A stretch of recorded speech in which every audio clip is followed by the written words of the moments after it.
hojidan qaytib borganimizdan keyin yanada qattiqroq yurtga, vatanga, oilaga xizmat qiladigan bo'lishimiz kerak. Bir xilgisi hatto qilib turgan kasbidan yuz o'girib qo'yapti.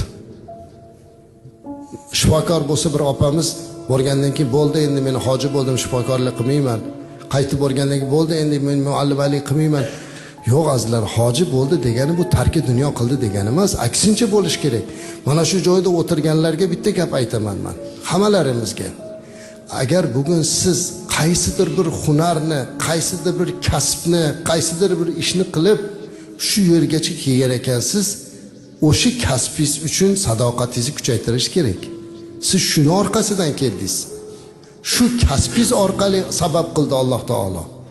Shu kasbimiz sabab rizqlandikda Payg'ambarimiz alayhisalom aytadilarki, Alloh senga bir hunar, bir kasb bergan bo'lsa, o'shindan rizqlanib turgan bo'lsang, Alloh seni undan olib qo'ymaguncha o'sha kasbni almashtirma deganlar.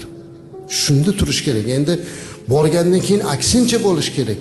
Yana ham kuchliroq o'shini o'zini kasbiga muhabbat qilish kerak. Men shu sabab pul topdim, dunyo topdim va shu ishim orqali men Ka'batullohni ko'rdim deyish kerak. U narsani o'zgartiraman, u qilaman deyishlik islomda yo'q azizlar. Shuning uchun eng birinchi mana bu narsani qilishligimiz kerak. Haqiqiy hojining xislatlari deganda, haqiqiy hoji bu ixlosli, tavozili, kamtar bo'ladi. Haqiqiy hoji bu yurtini, millatini, urfini, odatini ardoqlaydi. Haqiqiy hoji isrofchi bo'lmaydi, sir ehson bo'ladi, kambag'al parvar bo'ladi.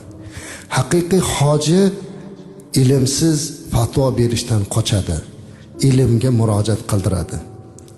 Haqiqiy hoji xalq ichida xizmatda bo'ladi, ibrat bo'ladi. Haqiqiy hoji yurti va millatiga muhabbat qiladi azizlar. Mana shunday bo'lishga tayyor bo'lib turishimiz kerak. Inshaalloh bu juda oson.